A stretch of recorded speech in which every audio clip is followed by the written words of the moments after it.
Alright, so yan mga lods, bali ito nga po pala mga lodi, yung mixer po na dinismantle po natin nung nakarang araw mga lods. At ayan, bali natapos ko na po ipintura mga lods, ayan. Ito po na handa na po natin yung mga parts niya po mga lodi, yung mga ibang mga parts na hindi po dapat pinturahan mga lods, nalinisan na rin po mga lodi. Yan, ready na po para i-assemble. Tara, samahan niyo ko. Okay. Ayan. So bali ang gamit po natin dito na pintura ay hindi po ito sponsored mga lods. So Aika po ang ginagamit po natin pintura dito mga lods. Ayan kung napapansin nyo mga lods. Grabe po, kintab po. Para sa sasakyan po talaga ito mga lods. So hindi lang po natin na lihaan ng maigi mga lods dahil hindi naman po ito sasakyan mga lodi. So bali ngayon i-assemble na po natin. Okay, dito may tape pa po tayo mga lods. And dito din po sa baba. So, maaari na po natin tanggalin. So, balik kahapon pa po itong mga lods na pintura ko po mga lodi.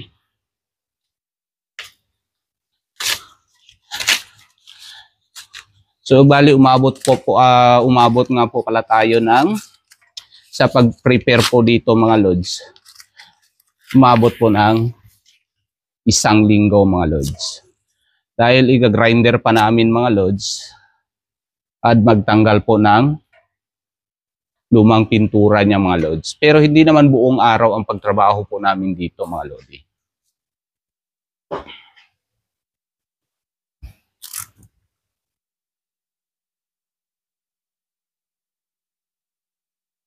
Kumbaga may mga iba din po kaming ginagawa mga lods. Tapos saka po namin binabalikan ito pag natapos po namin yung mga ibang gawain.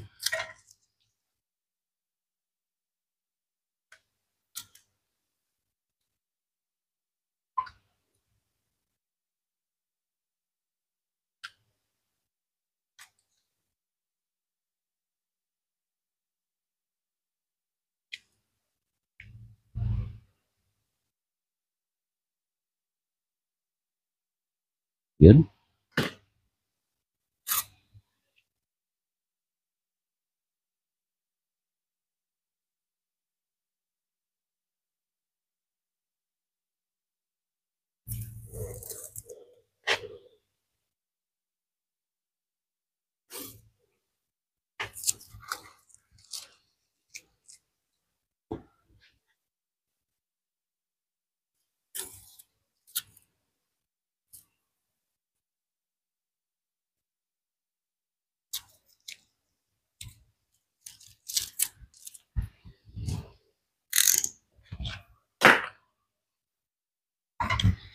Yan. So ito po yung kanyang ilagay na po natin yung kanyang hindi ko pa nahigpitan. Yung kanyang overload protection po mga lods. Ilagay po natin una.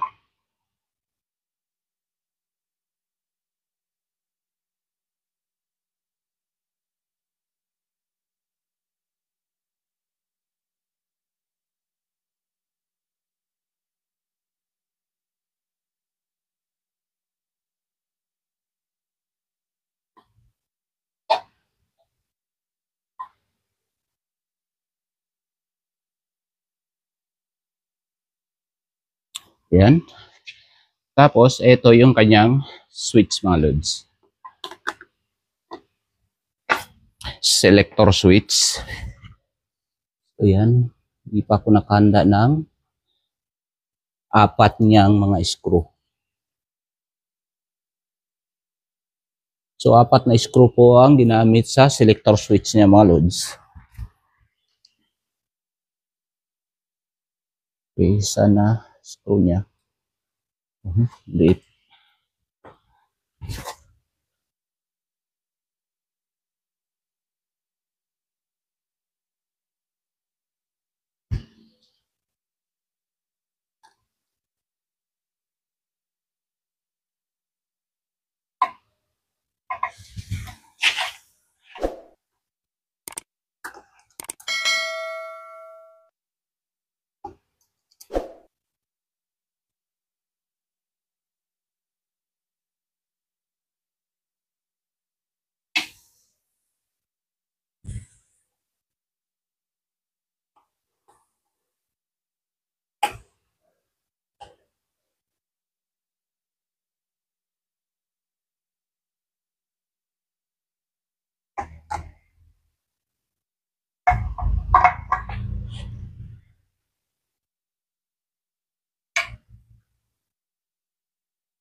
Yan, pilitan po natin ng drill para bilis po tayo ng konti mga lods.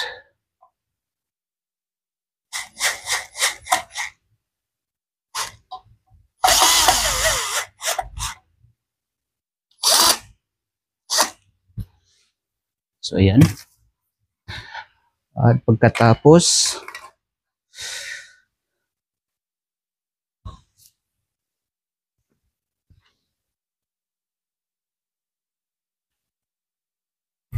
ito naman mga lods, yung kanyang speed selector po mga lods.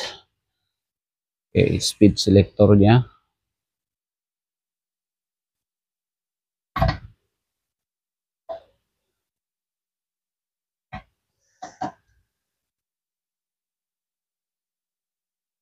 So, ilagay po natin yung 4 na screw po sa speed selector. Speed selector. So, yan.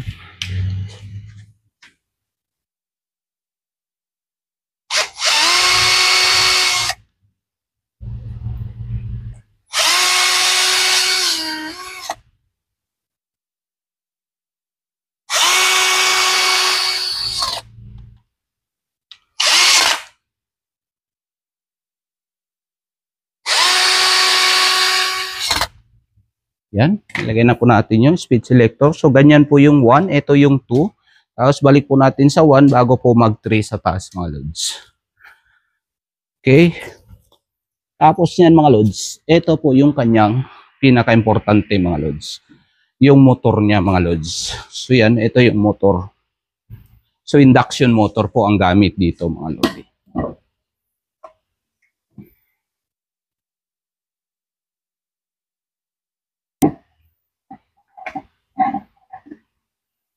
Okay. So, mali po kasi tayo kanina mga lods. Nauna po natin ilagay ito. So, buksan po natin ulit ito mga lods. Dapat yung induction motor ang iuna po natin mga lods. Para ma-connect po yung wire.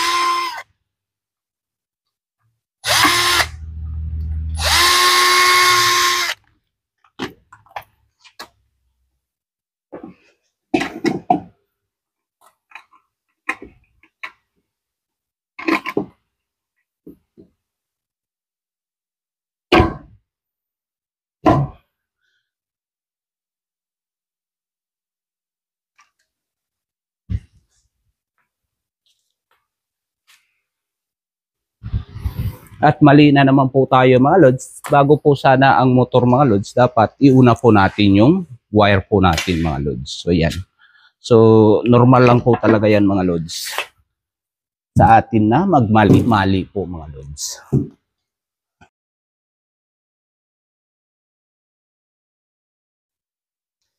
Okay.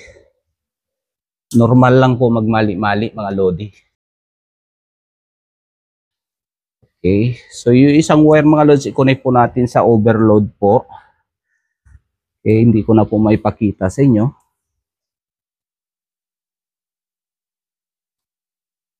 Right, so yan. Tapos, may holder yan siya mga lodi. At hindi ko na rin maipakita sa inyo mga lods. Eh, ganun naman po talaga mga lodi. Wala po kasi akong tagahawak mga lods ng camera mga lods. Dahil hindi po ako maka-afford mga lodi.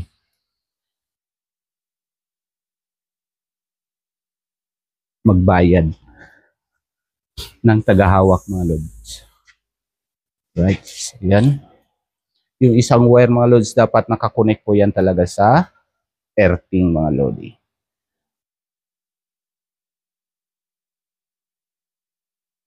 Yan. At hindi ko na rin maipakita sa inyo mga lodi ang pag-connect sa wire niya sa earthing mga lods dahil sa body lang yan mga lods. Basic na basic lang yan mga lodi.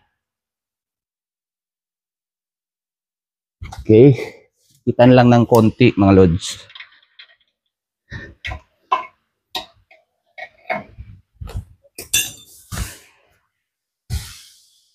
Tapos ilagay na po natin yung ating induction motor. Okay. Ingat lang po tayo sa mga ganito mga lods dahil mabigat po yung induction motor po natin mga lods. Baka maipit po yung daliri mga lods. Ayan. Mahirap na pag hindi po tayo naka-insured mga lodi. Okay. Kung napapansin nyo may charger po tayo mga lods. Yung charger ay kinonvert ko po kasi yung yung indicator o kaya pilot lamp niya mga lods. Kinonvert ko sa 5 volts mga lodi. LED. Yan. So, wag na po kayo magtaka mga lods. Ano yan? At i-connect na po natin dito sa ating switch mga lodi. Okay.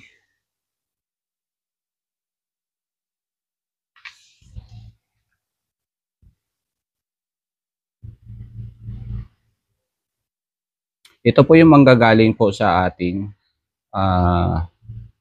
source po mga lods. Okay.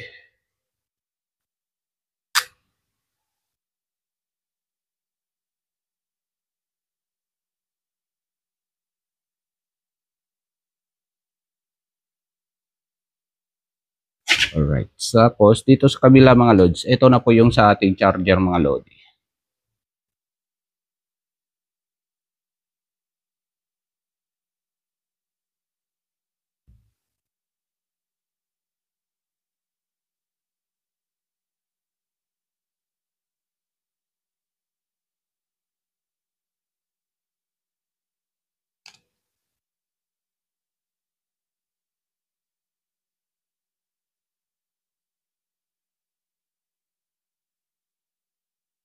At isabay ko na rin po yung sa induction at saka charger mga lods. Para pagka-on po mga lodi, sabay-sabay na po sila gagana.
Ayan. So, nilagay na po natin mga lods. Ito yung sa charger mga lods. Para sa ilaw lang po yan mga lods. And dalawang wire papuntang induction po.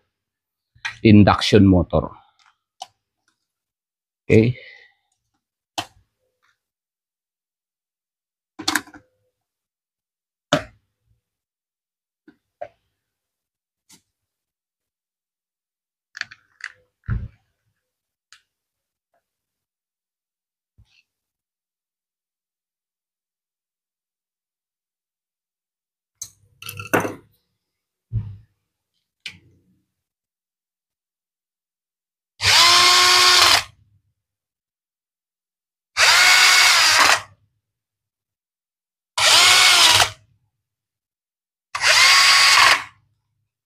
Alright. So, yan.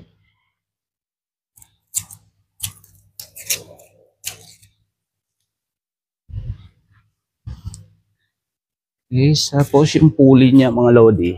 Para matesting po sana. Yan. So, yan. Ilagay po natin yung lock niya mga lods para sa pulley.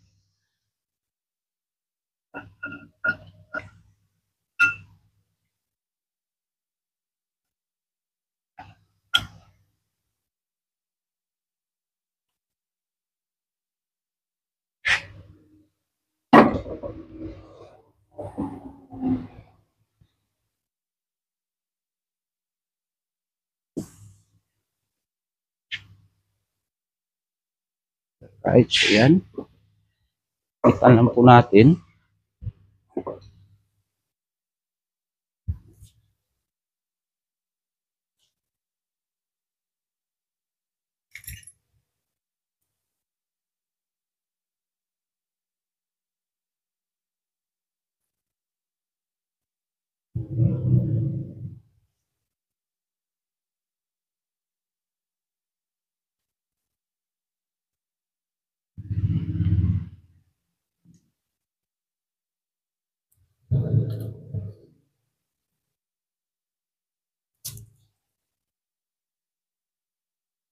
Okay, ayusin ko lang po mga lodi yung kanyang flat washer mga lods. So, kinakailangan po talaga ito mga lodi, yung flat washer niya para sa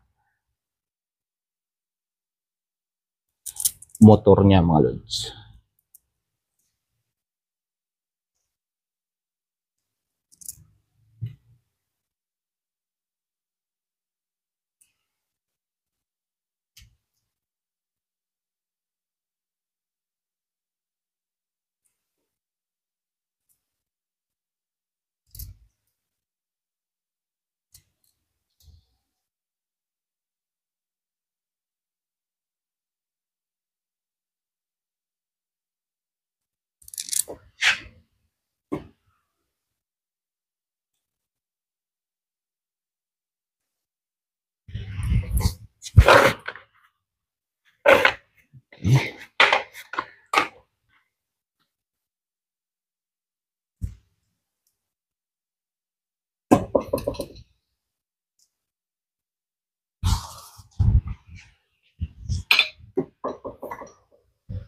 Okay, sa paghigpit sa kanyang belting mga lods, alalay lang mga lodi.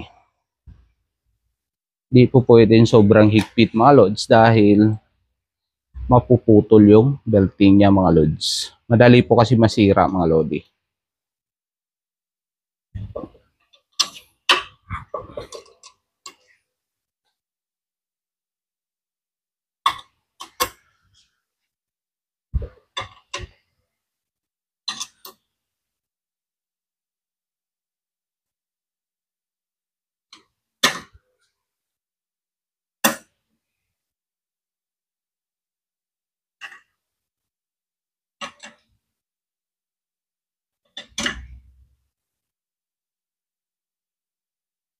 Yan. So, umikot na siya mga lods. So, tanggalin po natin yung sa ilalim.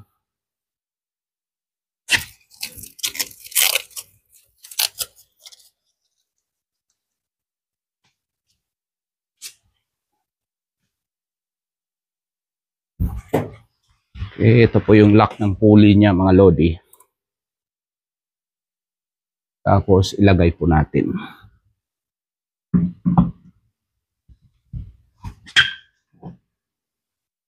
Yun o.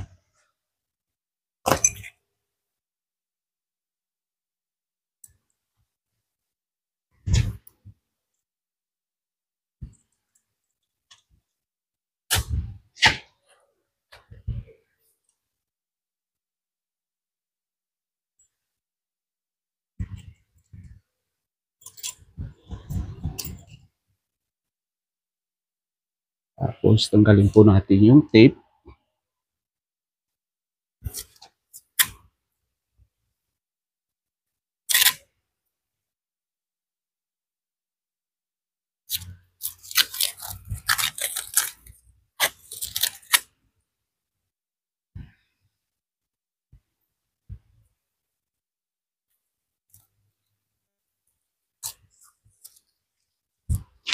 Alright. Sa end kung iikot po yan mga lods, ikot na rin po yung sa baba po mga lods. At depende po sa na-select po natin na gear mga lodi. Yan. And dito sa para sa cover niya mga lods, kailangan po natin ng rubber yan mga lods.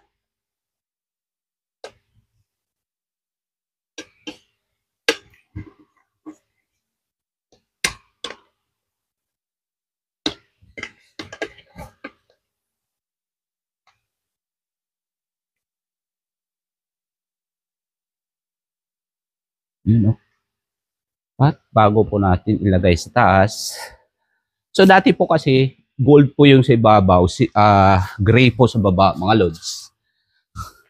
Pero inisa ko na lang po yung kulay mga lods. Matrabaho po kasi talaga mga lods pag iba-iba yung kulay niya mga lodi.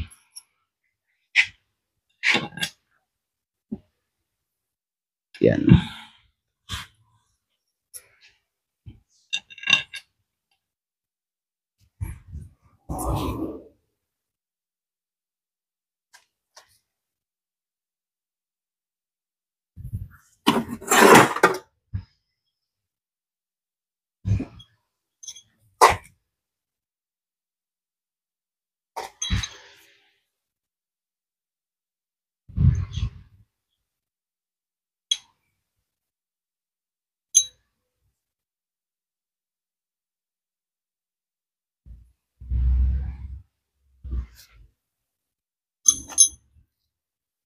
Dito po sa pag-assemble nito mga lods, bali papakita ko lang po sa inyo yung pag-assemble nito mga lods, pero uulitin ko po ito mga lodi mamaya.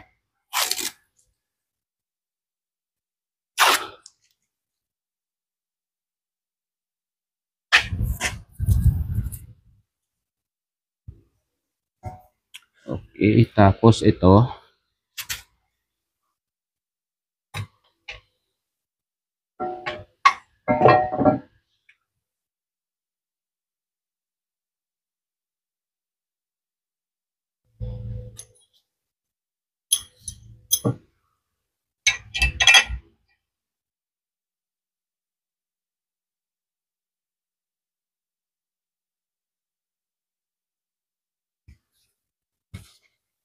Okay, para makita nyo lang po mga lods ang kanyang itsura po paano po yung pag natapos na po nag-assemble mga lods. Yung final niya mga lodi.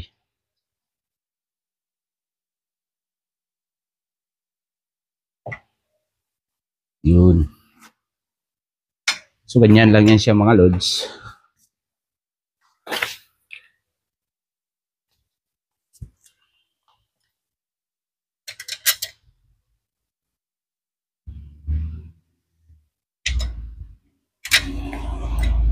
Tapos may spring yan dito.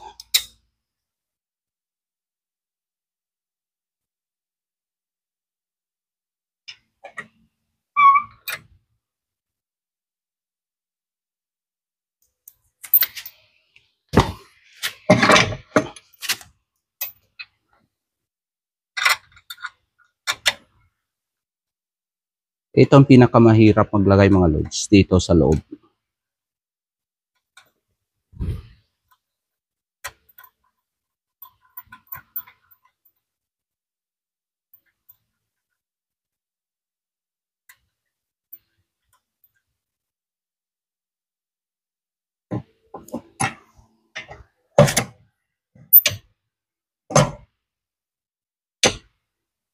So, ganyan yan siya mga lodi. Okay. Tapos baba, angat.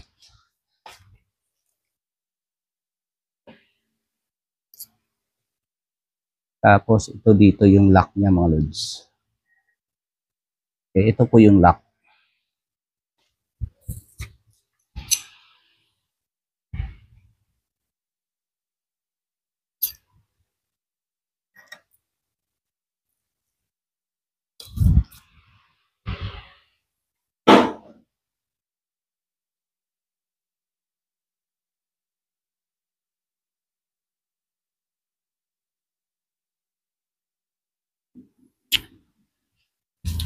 Tapos ngayon, bago po natin yan mga lods, i-testing muna natin to kung gagana mga lodi.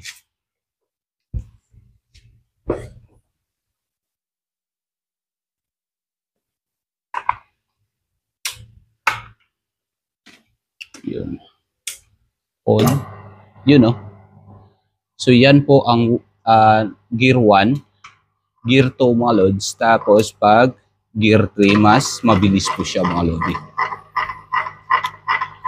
Yun. So pag off po natin, yung pilot lang po natin mamamatay na dahan-dahan mga lods dahil may charge pa yan mga lods. So yun lang mga lods, mga hanggang sa muli po pa kung hindi ka pa po nakapag-subscribe dito sa channel nito mga lods. Paki-subscribe na lang at huwag niyong kalimutan mag-like and share na rin po. Maraming salamat po. Stay safe, stay creative. God bless you all. Bye-bye.